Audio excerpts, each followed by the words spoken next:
మొత్తం జోరుగా సాగుతుంది ప్రచారము. మరి ఎమ్లవాడ రాజన్న దిగినట్టు మరి ఆది శ్రీనివాస్ సార్ అయితే దిగిండు. మరి ఏ తీరు ప్రచారం అయితే జరుగుతుందో అడిగి తెలుసుకుందాము. సార్ నమస్తే. నమస్తే. ఎట్లా జరుగుతుంది అంటే ఇంటింటికి పోతుర్రా, ప్రతి గల్లీకి తిరుగుతుర్రా? ఇప్పటికీ 6 రోజులు అవుతుంది. గడప గడపకు ఈ ఎర్రగడ్డ డివిజన్ లోని సుమారు 8 బూతులు ఇచ్చారు మా రాజన్న సిరిసిల్ల జిల్లాకు. సిరిసిల్ల నియోజకవర్గానికి వేరే నియోజకవర్గం సంబంధించి జైత్యాల జిల్లాలో 3 మండలాలు వేరే నియోజకవర్గం ఉన్నటువంటి అందరు కూడా ఇంచుమించు 150 మంది వరకు నాయకులు వచ్చిండ్రు. గడప గడపకు వెళ్లి కాంగ్రెస్ పార్టీ ప్రభుత్వం రేవంత్ రెడ్డి గారు సర్కార్ చేస్తున్న సంక్షేమ కార్యక్రమాలు చెప్తున్నారు. దీనికి తోడుగా ఈ 8 డివిజన్లు నాకున్న బాధ్యత 8 డివిజన్లు ఇప్పటి వరకు ఈ ప్రాంతంలో కాంగ్రెస్ పార్టీని అభివృద్ధి పత్రుల్లో తీసుకొని పోతూ ప్రభుత్వం ద్వారా వచ్చినటువంటి సంక్షేమ కార్యక్రమం రేవంత్ రెడ్డి గారు సర్కార్ సంక్షేమ కార్యక్రమం ఇస్తున్నటువంటి మా బూత్ స్థాయి నాయకులు, డివిజన్ స్థాయి నాయకులు కూడా ఇక్కడ ఈ డివిజన్ ఉన్నటువంటి వారితో కలుపుకొని ప్రతి ఇంటికి వెళ్తున్నాం. చక్కటి స్పందన కనిపిస్తా ఉంది.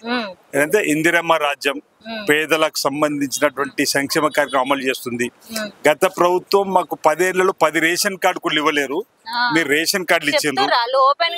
మనం పోగానే పేదలు ఇప్పుడు జూబ్లీహిల్స్ లో పేరుకే కానీ ఇందులో 80% సంక్షేమ కార్యక్రమం అందుకున్న పేదలే ఉండరు.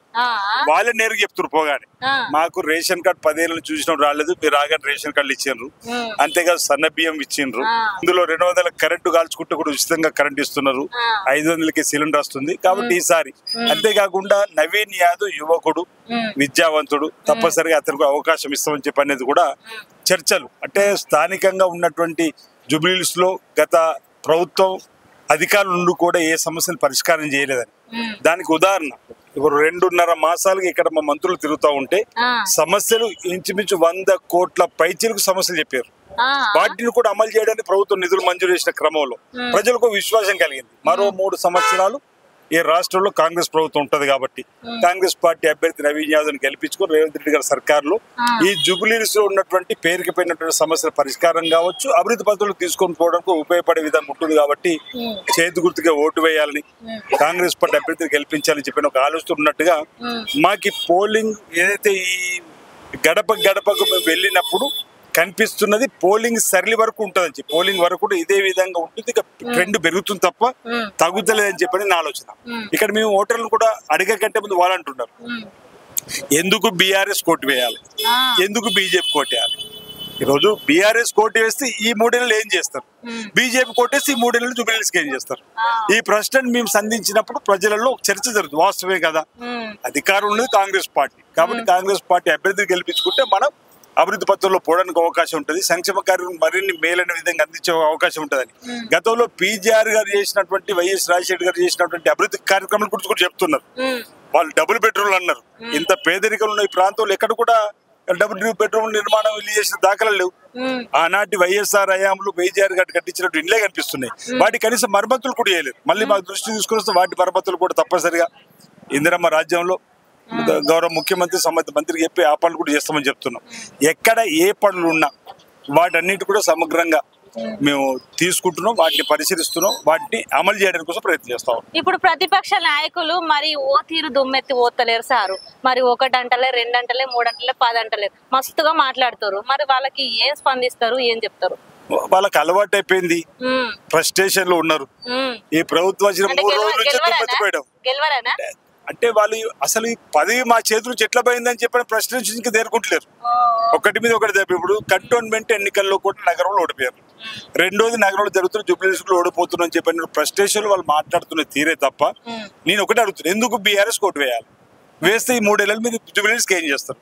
మీరు కాంగ్రెస్ పార్టీకి ఓటు వేయండి, మీ 3 ఏళ్ళ గెలిచిన తర్వాత ఈ ప్రభుత్వం ద్వారా అనేక అభివృద్ధి కార్యక్రమాలు చేస్తామని చెప్పి చెప్తున్నాం. ప్రజలు మా మాటలు విశ్వసిస్తారు. మీ బీఆర్ఎస్ పార్టీ ఎందుకు విశ్వసించాలని చెప్పి అడుగుతారు మీ ద్వారా. మంచి లాజిక్.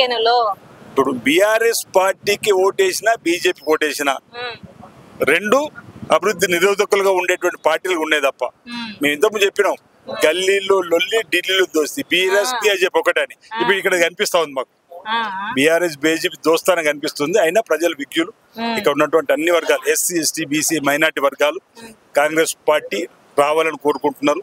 అందులో భాగంగా జూబ్లీ సైనికులు కాంగ్రెస్ పార్టీ మంచి మేరతో గెలిచిందని చెప్పినందుకు నాకు ఆత్మవిశ్వాసాన్ని సందర్భం. ఎందుకంటే ఇక్కడ ఈ ప్రాంతంలో ఉన్నాడు, ఎర్రగడ్డ ప్రాంతంలో ఉన్నాడు ఇప్పటివరకు కాంగ్రెస్ పార్టీలో పనిచేస్తున్న సీనియర్ నాయకులు, ఇప్పుడు యూత్ కాంగ్రెస్, ఎన్ఎస్సిఐ అన్ని విభాగాలకు సంబంధించినటువంటి వాళ్ళందరూ కూడా కసికొద్దున్నారు. ఇక్కడ మేము జూబ్లీ ఎన్నికల్లో మా అభ్యర్థి గెలిపించుకోవాలని, వారికి తోడుగా మేము వచ్చి మాకున్నటువంటి అనుభవాన్ని వారికి అందిస్తూ గడప గడపకు వెళ్తున్నారు, ప్రతి ఓటరు కూడా గెలుస్తున్నారు, వారి చైతన్యపరుస్తున్నాం. వారికి ఈ ఎన్నికల్లో కాంగ్రెస్ పార్టీకి ఓటు ఇవ్వాలని చెప్పండి. ఓవైపు మా రాహుల్ గాంధీ అగ్రనేత భారత్ జోడో యాత్రలో చేసిన పాదయాత్ర చెప్తున్నాం. మా ఏసీసీ అధ్యక్షుడు మల్లికార్జున గారు, ఇక్కడ బీసీ అధ్యక్షుడు మహేష్ కుమార్ గౌడ్ గారు, ఇవన్నీ కూడా చెప్తూ పోతున్నప్పుడు వారు అంటున్నారు, మేము వెళ్ళినప్పుడు బీసీ కులగణన, ఇంతకుముందు మైనార్టీ 4% రిజర్వేషన్ ఇచ్చింది కాంగ్రెస్ పార్టీ, బీసీలకు 42% రిజర్వేషన్ ఇవ్వడానికి కోసం పూనుకొని ఈరోజు ఇంత ప్రయత్నం చేస్తుంది మీరే అని అంటే హిస్టారికల్ మూమెంట్ చేసినాం. ఈరోజు రేవంత్ రెడ్డి గారు సర్కార్ వచ్చినాక ఎస్సీ మాదిగ కమ్యూనిటీ సంబంధించినటువంటి వర్గీకరణ సంబంధించి కూడా చేయగలిగినాం, బీసీ కులగణన సంబంధించి యుద్ధ దూరం తీసుకురాగలిగినాం. అంటే భూభారతి కొత్త చట్టాన్ని తీసుకొచ్చి ధరణి చట్టాన్ని రద్దు చేస్తూ ఈ విధంగా ఒక్కొక్క కార్యక్రమాన్ని చేసిన అమలు తీరుతెన్నుల్ని మాకంటే ముందే ప్రజల్లో 80% చెప్తా ఉంటాం. మీరు వచ్చిన తర్వాత దీన్ని మార్పు జరిగింది, ఇది చక్కటి సంక్షేమ కాలం చెబుతుంది కాబట్టి తప్పనిసరిగా మా దీవాలు మీకు ఉంటాయి, మా ఆశీస్సులు మీకు ఉంటాయి, మీకు అండగా నిలబడుతూ జూబ్లీ ఎన్నికల్లో నవీన్ యాదవ్ని గెలిపిస్తామని చెప్పిన మాట. ఇన్ని దినాలు అవుతుంది, అసలు మరి ఎట్లుంది మెజారిటీ ఎంత వస్తుంది అనుకుంటున్నాం? మంచి మెజారిటీ వస్తుంది, అందులో ఏమాత్రం అనుమానం లేదు. జూబ్లీ ఎన్నికల్లో కాంగ్రెస్ పార్టీ జెండా ఎగరడం ఖాయం, పక్క. ఆ జెండా కారి అటే పోతుంది. కారు ఎప్పుడో కథమైపోయింది.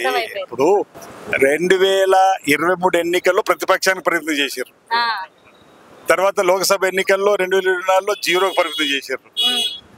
వాళ్ళ తండ్రి కొడుకుల కుయ్యక్తులు కావచ్చు, ఇతరత్ర వాళ్ళ ఆలోచనలు పసిగట్టిన 10 మంది ఎమ్మెల్యేలు వాళ్ళకి దూరం అయింది. ఆ దెబ్బకు వాళ్ళ మైండ్ బ్లాక్ అయిపోయింది. అందుకని ఇంతకుముందు ఫ్రస్ట్రేషన్ ఉన్నారు వాళ్ళని. కానీ కేటీఆర్ సారు ఏదో 10 కోట్లు పెడుతున్నట్ట సోషల్ మీడియా మొత్తం ప్రచారం అవుతుంది, మరి నిజంగా పెట్టిండంటారు? బీఆర్ఎస్ పార్టీ ఈ కాంగ్రెస్ పార్టీ చేపట్టేటువంటి కార్యక్రమాలు బదనాం చేసే కార్యక్రమాలు మొదలుపెట్టుకున్నారు. మేము చాలా సందర్భాలు అన్నాం, వాట్సాప్ విద్వేషపు గ్రూప్ ఒకటి దుబాయ్ కేంద్రంగా నడుపుతున్నారు. మీరే అంటారు 10 కోట్లని, ఇంకా అంతకు మించి కావచ్చు. విద్వేషపు వాక్యాలు అందులో ఏముండదు. ప్రజలను అయోమయానికి గురి చేయడం, వాళ్ళ అయోమయం ప్రజలను అయోమయానికి గురి చేయడం, వాళ్ళు గందరగోళం ఉండి ప్రజలను గందరగోళం గురి చేయడం, వాళ్ళకి ప్రజలలో పలచనైపోయింది. వాళ్ళ గురించి పెద్దగా చర్చ ఎక్కడ లేదు అని ఈ సందర్భంగా తెలియజేస్తా ఉన్నాను. లైక్ చేయండి, షేర్ చేయండి, సబ్స్క్రైబ్ చేయండి. మరిన్ని వీడియోల కోసం బెల్ సింబల్ పై క్లిక్ చేయండి.